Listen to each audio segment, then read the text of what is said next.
11ኛ ክፍል እያለሁ አንድ ጥያቄ ደጋግሞ በአይምሮ ይመላለስ ነበር። በወድቅስ መድረሻዬ የት ይሆን? ያኔ ግራ መጋባት ውስጥ ነበርኩ። በዙሪያዬ ካሉ ሰዎች ትችላለህ የሚለኝ አልነበረም። እንዲያውም አብዛኞቹ የሚነግሩኝ የማይረባ ቦታ እንደምወድቅና እንደማልችል ነበር። ዛሬ ግን ያ የፈራሁት ልጅ የለም። ዳንኤል እባላለሁ። የጎንደር ዩኒቨርሲቲ የአራተኛ ዓመት ተማሪ ነኝ። ከቤቴ 1200 ኪሎ ሜትር ርቄ ብቻዬን መጥቼ ህይወቴን ሙሉ በሙሉ የቀየሩ 4 ዓመታትን አሳልፌያለሁ። ዛሬ ለምን ዩኒቨርሲቲ መግባት እንዳለባችሁ እኔ ያገኘኋቸውን 3 ትላልቅ ጥቅሞች ልነግራችሁ ወደድኩ። እንግዲህ እንደምትመለከቱት ዩኒቨርሲቲ ውስጥ እንዳለሁት ዛሬ ደግሞ የህማማት ሁለተኛው ቀን ነውና ህማማትን በስግደት በጸሎት ነውና ግቢ ውስጥ የሚያልፈው ሪሊ በግልጽ ማለት ነው።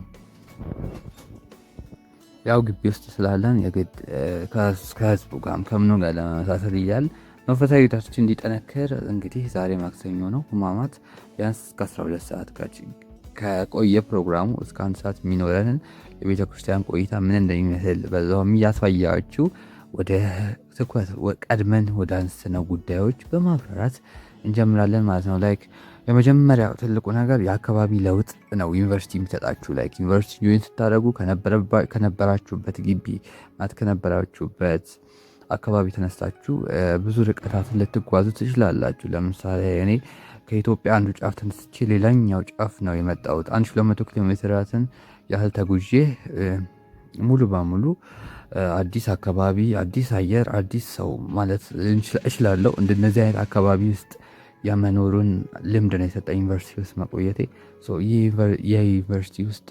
ዩኒቨርሲቲ ብቻ ስገቡ በሰላም የምታገኙት ነገር ቢኖር ይሄኛው ነው። ብዙ ጊዜ ቪዲዮዎች ላይ አካባቢያችሁን ቀይሩ ሲባል ሰምታችሁ ትሆናላችሁ። ብዙ ሰዎች ይመጡና ቼንጅ ኢንቫይሮንመንት፣ መጀመሪያ ራሳችሁን ከመቀየራችሁ በፊት አካባቢያችሁን ቀይሩ። ያዛኔ አካባቢያችሁ ራሳችሁን ይፈጥራችኋል፣ ትክክለኛ ማንነታችሁን ታገኛላችሁ የሚሉ ቪዲዮዎች ከዚህ በፊት ሞቲቬሽናል ይዘት ያላቸውን ቪዲዮዎች አይታችሁ ትሆናላችሁ።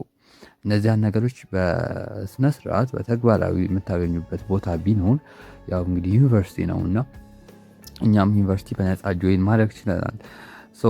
ጥቅሙ ምንድነው ልትሉ ትችላላችሁ። እዚህ ማንም አያውቅኝም። ማንም ቀድሞ በሰጠኝ ስም አይጠራኝም። ዳንኤል ብሎ የሚጠራኝ የለም።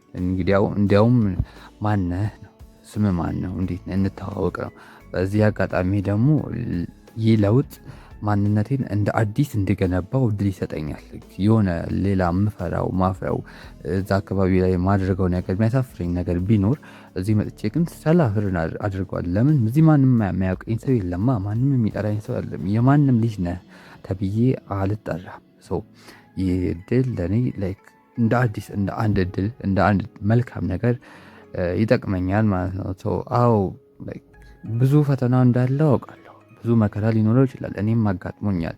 ግን ያ ፈተና ነው እናንተን የሚያሳድጋችሁ፣ ሀገራችሁን እንድታውቁ፣ በኢትዮጵያ ውስጥ የተለያዩ ክፍሎች የሚኖሩ ሰዎች ጋር ጓደኝነትን እንድትፈጥሩ ያደርጋችኋል ማለት ነው።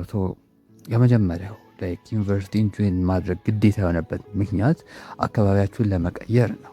ሳታስቡት ከአንድ የኢትዮጵያ ጫፍ ወደ ሌላኛው የኢትዮጵያ ጫፍ ሂዳችሁ እዛ አካባቢ ያለን በዓል፣ እዛ አካባቢ ያለ ያኗኗር ዘይቤን፣ እዛ አካባቢ ያለን ነገር እንድትረዱት ያደርጋችኋል ማለት ነው።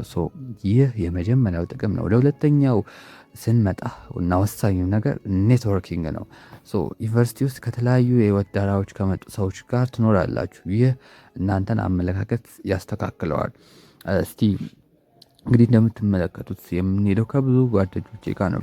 ቤተክርስቲያን ስንሄድ እነዚህ የተለያዩ ኦፖርቹኒቲዎችን ለእኔ ይከፍትልኛል። ማላውቀውን የቤተክርስቲያን እውቀት መንፈሳዊ ህይወቴ ላይ ያለኝን ነገር ፖዚቲቭ ወይ ኢፌክት እንዲኖረው ያስችሉኛል ማለት ነው። ኢፌክት ይኖረዋል እና በብዙ ነገር ነው እኔ ኢፌክት እያደረገኝ ያለው የኔትወርኪንግ ማለት ነው። ብዙ ሰዎችን ታውቃላችሁ። ብዙ ሰዎችን ዩኒቨርሲቲ ውስጥ ምን አይነት አመለካከት እንዳላቸው ትሰማላችሁ። ለምሳሌ እኔን እንኳን ብንወስድ ድሮ ከትምህርታዊ መጽሐፍቶች ውጭ ያሉ ነገሮችን ማንበብ አልወድም። ማንበብ አልወድም። ግን ዩኒቨርሲቲ ጆይን ካደረግኩ ጀምሮ ብዙ ሰዎችን ማየት ቻልኩ። ብዙ ተሰጥኦ ያላቸውን ስዕል የሚችሉ ሁሉም የሚገርማቸው ነገር በደንብ ከምንተዋወቀው ጓደኞቼ አብዛኞቹ መጽሐፍ ያነባሉ።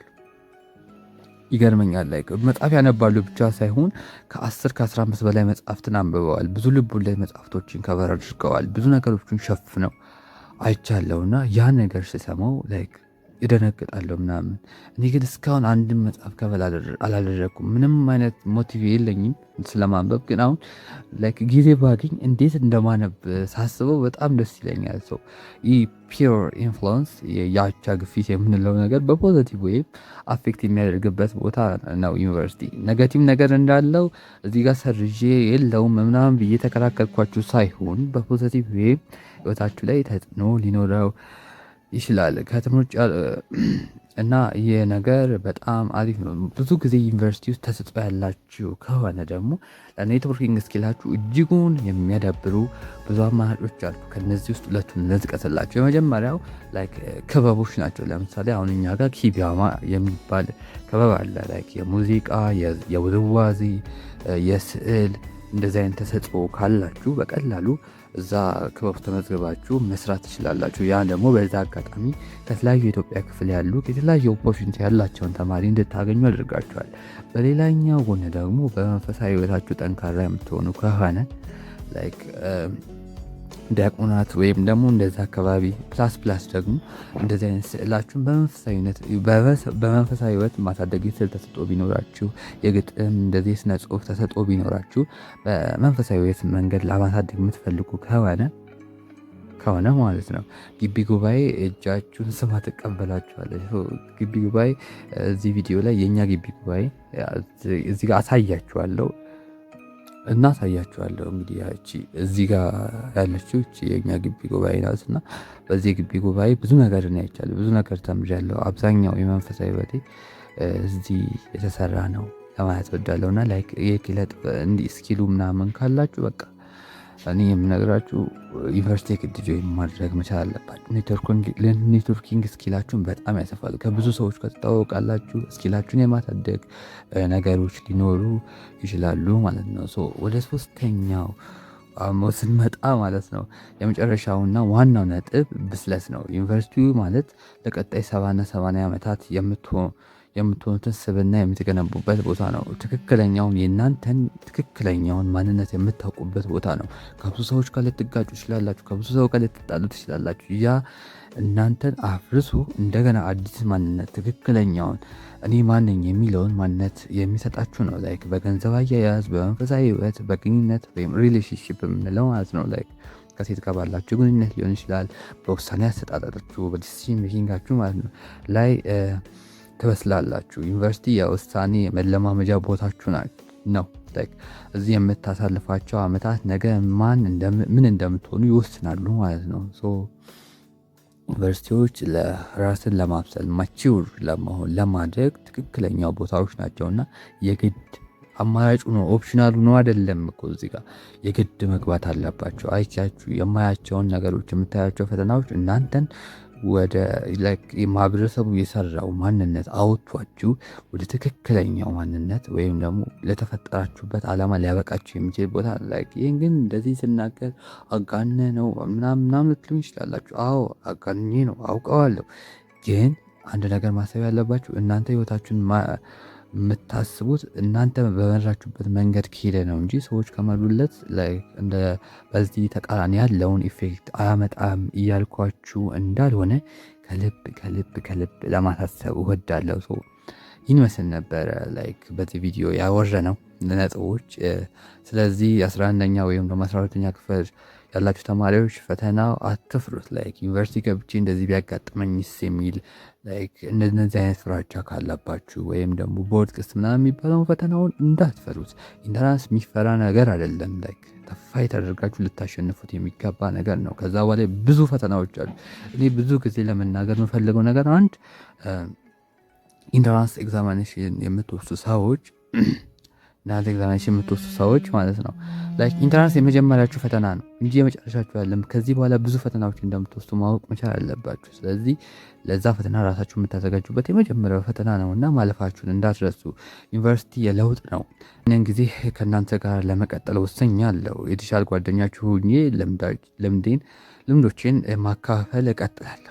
ለዚህ የለውጥ አካል ለመሆንና እኔን ለማበረታታት አሁኑ ሰብስክራይብ አድርጉ። የእናንተ ድጋፍ ለእኔ ትልቅ ብርታት ነው። በቀጣይ ቪዲዮ እስከምንገናኝ ማለት ነው ቻው ልላችሁ እወዳለሁ። እኔ ዳንኤል እባላለሁ። ይህ ደግሞ ዲጂታል ፍሬንድ የምትሆኑበት ፕሌስ ነው። ፕላስ ደግሞ ቅጽበት 21 ይሄን ይመስላል።